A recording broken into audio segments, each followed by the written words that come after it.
Hi, my name is Bryan. I'm 15 years old. I was born in the Philippines. I was raised by my grandparents and live with my cousins. Living with my cousins were difficult because we didn't have enough money to eat, but we still survived. I haven't really known my biological father because he's a captain of a cargo ship where he got to travel all around the world. He left me and my mother and then married another woman, which was disappointing. My mother's family weren't quite happy about that because I was 2 years old at that time. My mother had to work, and so I was raised by my grandparents. My grandparents were like a mother and father to me because they raised me, they gave me food, they loved me. My mother worked in a cruise ship as a massage therapist, so she wasn't around much.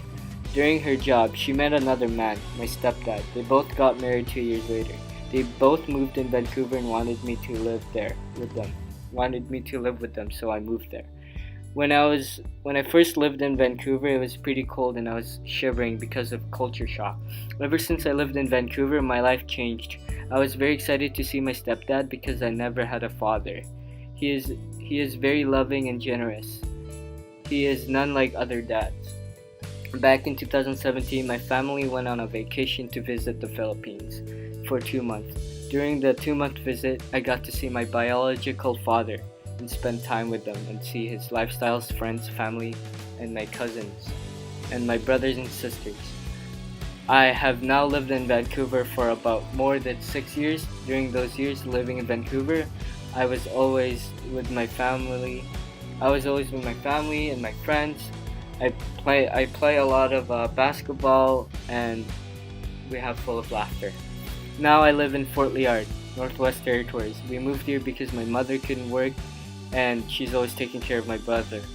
My dad found a job in the Northwest Territories and we moved here in Fort Liard. I really like it here in Fort Liard. The people here are nice and generous. I'm quite athletic. I like to play all types of games. I like to play soccer, volleyball, and many more. When I was very little, I wanted to become a professional soccer player and a singer because our family loves to sing. Wherever you go in the Philippines, a family always has a karaoke machine.